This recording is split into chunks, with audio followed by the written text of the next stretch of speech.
Last night in a closed vote, members of the East Baton Rouge Parish School Board chose not to renew current Superintendent Dr. Sito Narcisse's contract. Now the question is, where do we go from here? Elise Corville has been looking into this. Elise.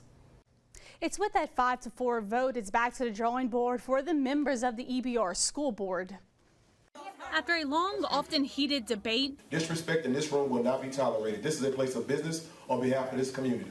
So if anybody got a problem with that, I will ask you to please step outside of the room. The East Baton Rouge Parish School Board voted by a narrow margin not to renew the contract for current Superintendent Sito Narcisse for 4 more years. There's so many uncertainties around last night's vote that a lot of people are concerned, and rightfully so. Because at the end of the day, it's not about what the adults are talking about. It's not about the politics that go into it. It's about the kids. It's about our employees. By rejecting to sign off on the new contract for Narcisse, the board's attention now turns to deciding how it will go about replacing him. School Board President Darius Lannis, who chose to renew Narcisse's contract, says they could also come up with a new contract proposal for the superintendent. We need a contingency plan, and we needed one built out before we got to this process. If anybody asks me why I voted the way I did, it's because we didn't have a contingency plan. Before it was brought to a vote, a number of speakers voiced their objection to the proposed contract renewal. It would have provided Dr. Narcisse a $55,000 pay raise starting at the beginning of 2024. When I started 8th grade, I knew I would have options for high school. I could stay in EBR or I could go to private school. I chose to stay in EBR and go to Baton Rouge High. You're making me question whether or not my choice was best for me. My children have never had a teacher, the same teacher, for an entire school year.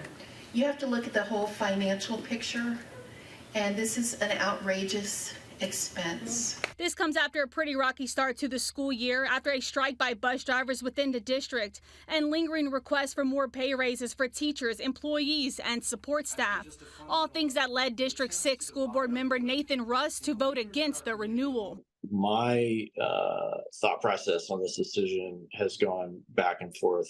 How that situation it was handled in the leadership or lack thereof ultimately cemented that I knew that we needed better leadership. While most speakers opposed Narcisse Thursday night, he did receive some support from those citing his accomplishments and growth of the school district under his leadership. He came here with really big ideas.